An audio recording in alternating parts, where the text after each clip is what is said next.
Alors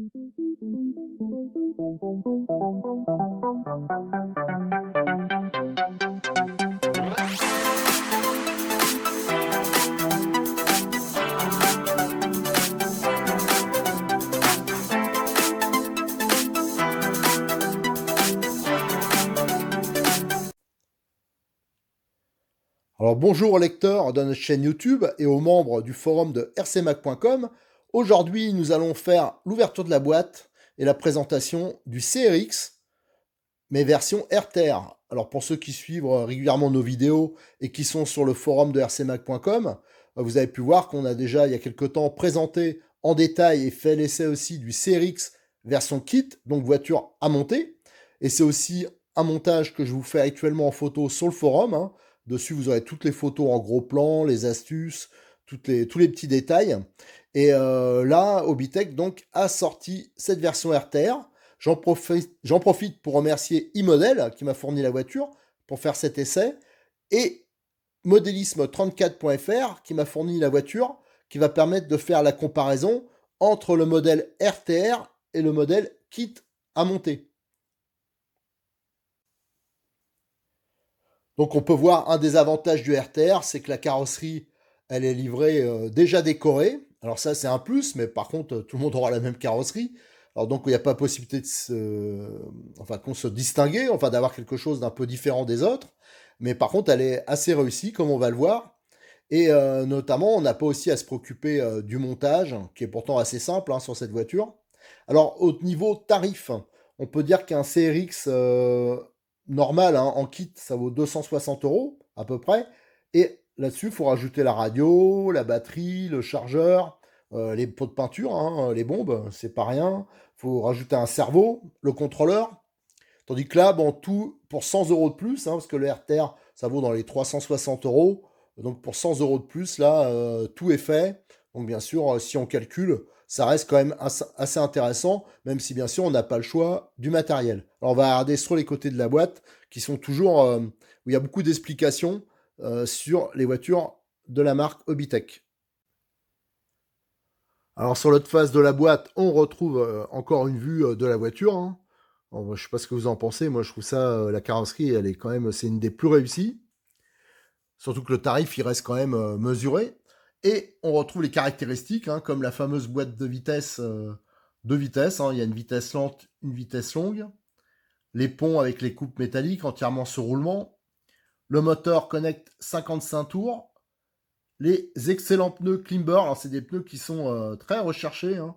Je sais que Cyril de modis34.fr, il me dit souvent qu'il a beaucoup de mal à fournir. C'est des pneus d'excellente qualité.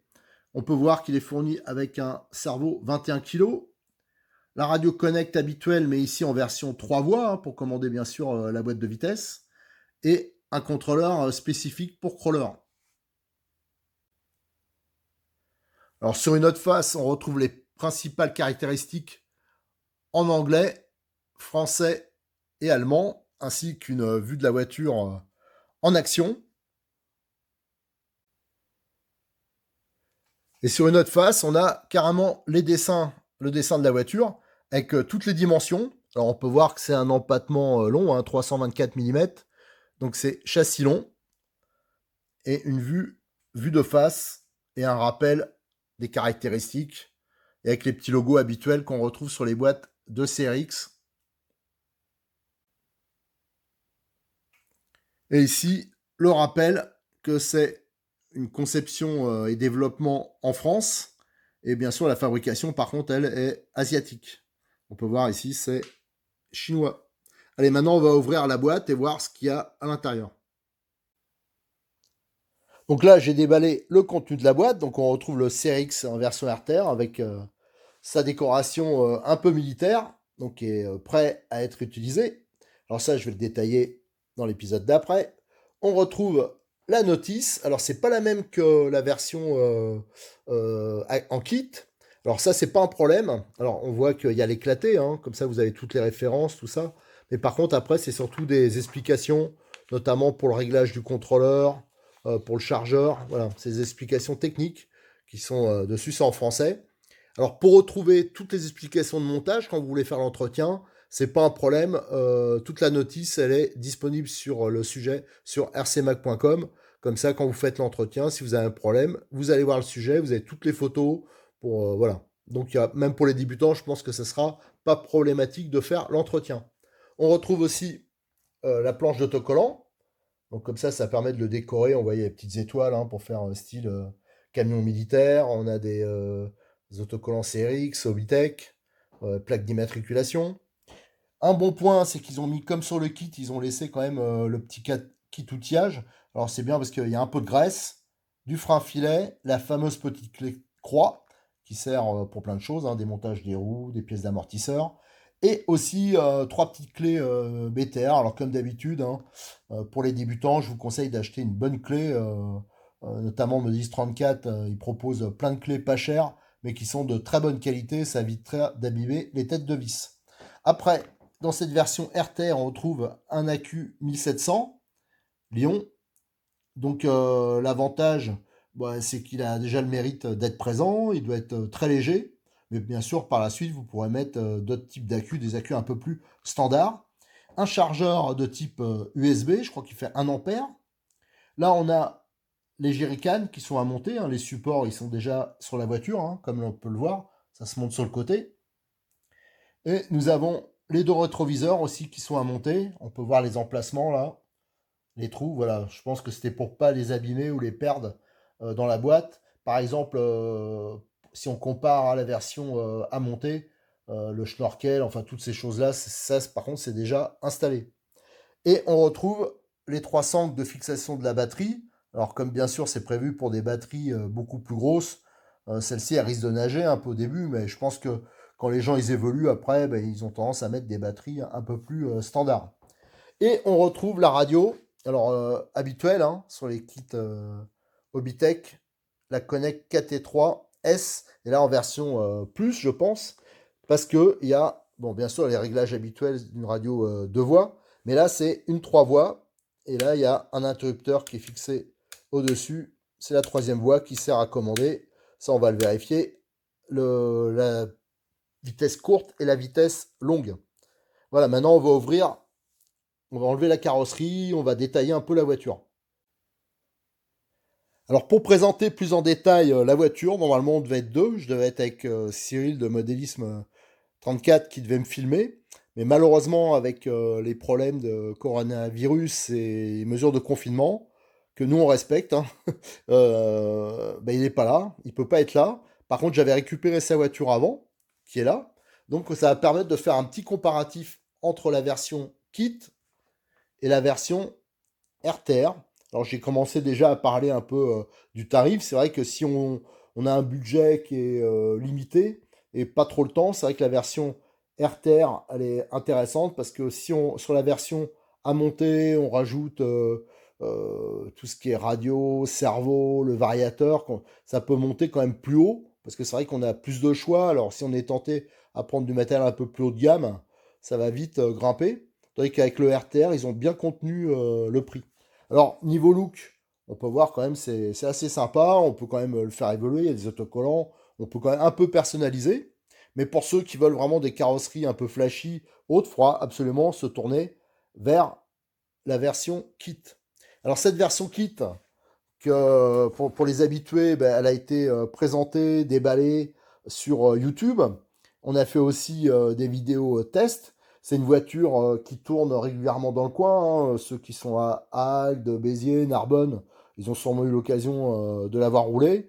Cyril, il la prête volontiers pour ceux qui veulent essayer. Et sa version, elle marche vraiment très bien. Et ça fait quand même longtemps qu'il l'a. Il roule toutes les semaines avec. Et donc, il a pu voir tout ce qui peut aller, les petites galères. Enfin, voilà, il a eu très peu. Il a eu, au niveau casse, il a eu juste une fusée. Et encore, c'est pas lui qui l'a cassé, c'est Bruno. Je veux pas dénoncer, mais c'est Bruno, le casseur. Voilà. Et donc, on va un peu comparer donc les deux versions. Mais c'était juste pour vous dire que si vous avez des problèmes avec la version RTR, style par exemple vous faites de l'entretien et vous n'arrivez plus à remonter, vous vous rappelez plus, toutes les photos, toutes les images, les documents, ils sont sur le forum de rcmag.com où vous pouvez aussi poser vos questions, donner des astuces. C'est l'endroit pour partager ensemble sur cette voiture. Alors maintenant, je vais retirer les carrosseries des deux voitures. Alors là, j'ai retiré les carrosseries. Alors déjà, un petit truc que j'ai apprécié, c'est que à l'intérieur, à chaque fois qu'il y a une fixation d'un accessoire extérieur, style le rétro, support jerrycan, calandre, à chaque fois, c'est une grosse plaque quand même qui est derrière, ce qui permet de pas arracher, de pas déchirer la carrosserie, parce que des fois, c'est juste un écrou. Bon, c'est pas terrible là. Par contre, ça sera quand même un montage assez solide. Et on peut voir, par exemple, la calandre, c'est une vraie petite grille métallique qu'il y a devant. Et là, il y a possibilité de monter des feux.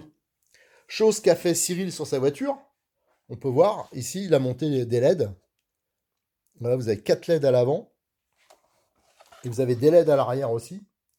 Et tout ça, grâce à ce petit boîtier là, qui permet de faire plein de fonctions. C'est-à-dire faire tout clignoter, ou alors avec clignotant droite-gauche, les feux, enfin plein de choses. Et ça, c'est un petit kit qui vend sur son site. Hein. Quand vous allez sur son site, dans la rubrique crawler ou la rubrique électrique, je crois, éclairage, équipement, vous avez ça. Et vraiment, c'est un petit boîtier qui est livré avec les LED et qui est vraiment pas cher, quoi. Je veux dire, pour tout le matériel qu'il y a, c'est vraiment très intéressant. Donc après, c'est sûr que il faut essayer de passer les câbles au plus propre. Voilà. Et ce qu'il va mettre prochainement aussi, c'est un bruiteur moteur. Pareil, ça, il en vend.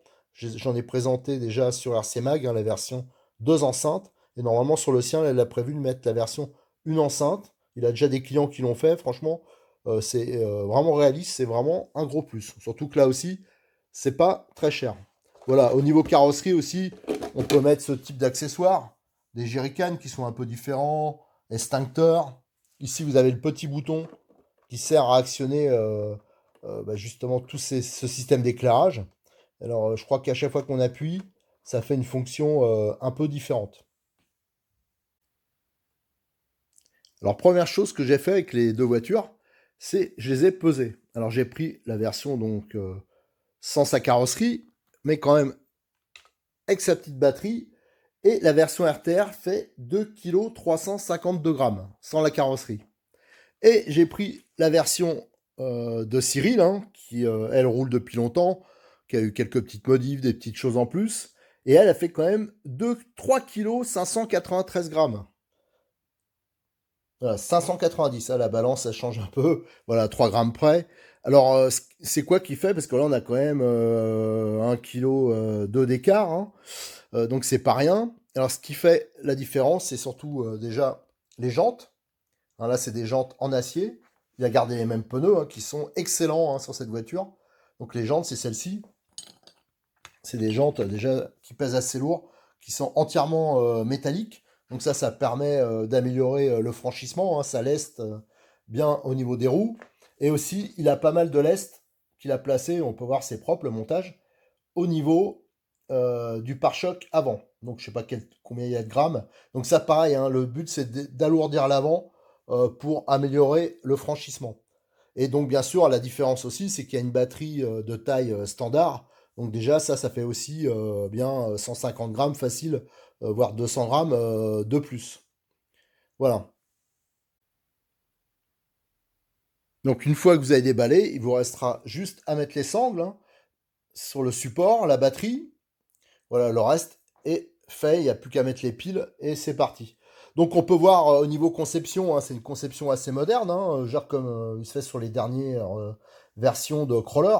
On peut voir que le cerveau, il est solidaire du châssis. Il est plus comme sur les crawlers plus anciens fixés sur le pont. Donc ça, c'est l'avantage que ça risque pas déjà de toucher au niveau des débattements. Ça permet de, voilà, c'est quand même mieux. Même si ma voiture, à moi, le pont, il est. Moi, j'ai un Coyote, donc le Coyote, c'est fixé directement sur le pont. Mais c'est vrai que ça a tendance à frotter sur les parois du châssis. Donc, c'est peut-être pas la meilleure solution. Là, on peut voir que le moteur, il est carrément au-dessus du pont. Donc là, c'est un 55 tours de la marque Connect. Donc, il y a, je crois, si je me souviens bien, les moteurs à eux, ils ont une turbine de refroidissement qui est intégrée. Donc là, il y a le support d'accu, j'ai pas monté les sangles avec la batterie, donc qui est disposée quand même sur une position un peu centrale avant. Là, on trouve la boîte de vitesse de 2 vitesses, donc courte et longue, avec son cerveau. Ici, sa longue commande. Alors ça, j'ai mis toutes les photos sur le forum de RC Mag. Hein, vous allez voir dedans, tous les pignons, c'est quand même super bien pensé. C'est de la belle mécanique dedans. Bien sûr, c'est tout roulement. Voilà, on peut voir ici que tous les câbles, ils passent. Il y a des fixations pour les câbles. Ça, c'est vrai que c'est bien conçu. Enfin, le montage est assez propre. Là, on peut voir un variateur un peu spécial crawler.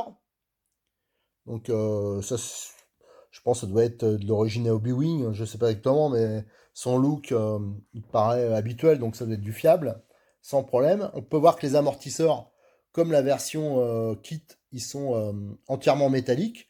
Enfin, ils n'ont pas fait d'économie sur la version RTR, comme ça se fait souvent par rapport à la version kit. C'est au niveau équipement, c'est strictement identique. Les excellents pneus d'origine, hein, qui sont vraiment très bons. C'est peut-être une des voitures qui est avec les meilleurs pneus du marché. Là, on a les marchepieds qui sont en acier. Voilà. On a, qu'est-ce qu'on peut dire aussi dessus? Il y a, bon, ben, là, on peut voir qu'il y a les pare-chocs qui sont installés avec les manilles métalliques d'origine. Quand on retourne, on peut voir tous les tirants, ils sont bien sûr métalliques. Tous les cardans coulissants, bien sûr, ils sont eux aussi métalliques. On peut voir que la transmission, elle est très décalée sur le côté. Voilà, et au niveau des ponts, comme je l'ai montré déjà sur les vidéos et sur les photos, il suffit de retirer 4 petites vis et on accède au couple conique. Alors c'est quand même assez balèze, donc je pense que ça risque pas de casser. Seule petite pièce, enfin les petites pièces, les petites choses qui ont pu poser problème après beaucoup d'heures d'utilisation un peu hard. Je vais les montrer sur la voiture à Cyril qui est là. Lui, ce qu'il a eu comme problème, c'est qu'il a grillé le moteur assez récemment. Donc, il a monté un moteur à lui, un qui commercialise modifié, qui est sur roulement. Alors, il l'a grillé, je pense, c'est plus pour un problème d'entretien parce que comme il a été faire du crawler dans l'eau, tout ça, c'est sûr que au bout d'un moment, les moteurs, ils aiment pas trop. Et surtout, ils font beaucoup de crawlers dans des endroits assez difficiles. Donc, il est toujours en train de forcer, tout ça. Et son moteur, dernièrement, il a lâché, mais bon, après plusieurs mois d'utilisation. Qu'est-ce qu'il a eu comme petit problème? Si, je sais, l'autre fois, alors c'est pas lui qui l'a cassé, hein, c'est son pote Bruno, la fusée. Alors ça, c'est une pièce qu'on peut avoir d'avance, c'est pas très cher, hein, c'est pas cher du tout même, dans sa boîte, parce que ça, il m'a dit que ça, il vendait très peu de pièces pour cette voiture, sauf des fois des fusées. Alors ça, quand vous achetez ce genre de voiture, si vous voulez pas être embêté, avoir une petite pièce d'avance, c'est pas mal d'avoir la fusée. Ça, il a pété, je crois, le bras. Ouais, il lui a pété le bras. Autrement, je crois que, ben, c'est même sûr, il a jamais rien cassé d'autre sur cette voiture. Par contre, comme je l'avais déjà expliqué sur la vidéo de présentation de la voiture kit, le seul problème qu'on a eu, et en plus c'est vrai que c'est une option qui peut être sympa mais qui sert pas à grand chose, les crawlers c'est vraiment pas fait pour rouler sur le goudron, pour rouler, voilà, c'est vraiment pour faire que du crawler, parce qu'avec les ponts bloqués, c'est pas agréable de rouler avec dans la rue par exemple avec. Donc je pense que première et seconde vitesse, ça sert pas à grand chose. Donc on peut voir là, il a mis des élastiques parce qu'il a bloqué, il a débranché le système, il a bloqué le système en première vitesse. Parce qu'avec le cerveau, des fois, ça lui arrivait en faisant du crawler, le cerveau, il a un peu de mal à tirer et bah, il se mettait au neutre. Donc ça veut dire, voilà. Donc c'était un peu embêtant. Alors si vous avez le moindre problème avec ça, moi je vous conseille de le bloquer pareil en première vitesse. Là, c'est le câble qui sert, on a vu tout à l'heure son système d'éclairage, hein. Donc ça lui sert à relier la carrosserie à la partie électronique. Voilà, c'est plutôt ici. Et c'est ça qui alimente en électricité toutes les LED, tout le système de commande des feux. Voilà, lui, alors c'est autre différence qu'il a par rapport à la version RTR, c'est bien sûr c'est la radio, hein, parce que lui, la radio, elle n'est pas comprise dans le kit. Et il a mis un contrôleur Hobby-Wing un peu plus haut de gamme. Voilà, donc ça, c'est après, c'est des histoires de choix. Autrement, la voiture, elle reste quand même relativement d'origine. Voilà, si je crois, si d'origine, je crois que les palonniers, il est déjà en aluminium dessus. Lui, il a mis un S25, hein, c'est les cerveaux qui vend, Cyril, qui sont puissants. Voilà, tandis que d'origine, là, c'est aussi un cerveau puissant, c'est un 21 kg, et qui est monté d'origine avec un beau palonnier en aluminium. Voilà ce qu'on pouvait dire pour le RTR. Donc pour le reste, je vous invite à regarder sur le forum, hein. Il y a toutes les photos. Là, ça fait quelque temps que tous les jours, je rajoute de nouvelles photos.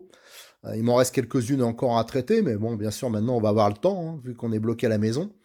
Donc, je vais mettre toutes les photos, les petites astuces de préparation, et on fera ensuite, avec Cyril, là, dès qu'on pourra se voir, bah, tout ce qu'on peut monter dessus, comme accessoires, comme roues, comme carrosserie, par exemple, hein, pour ceux qui veulent mettre d'autres types de carrosserie. Et on fera, avec un copain à Cyril qui a acheté la version RTR, on fera un comparatif en tout terrain, mais je pense de toute façon que les performances seront quand même assez similaires.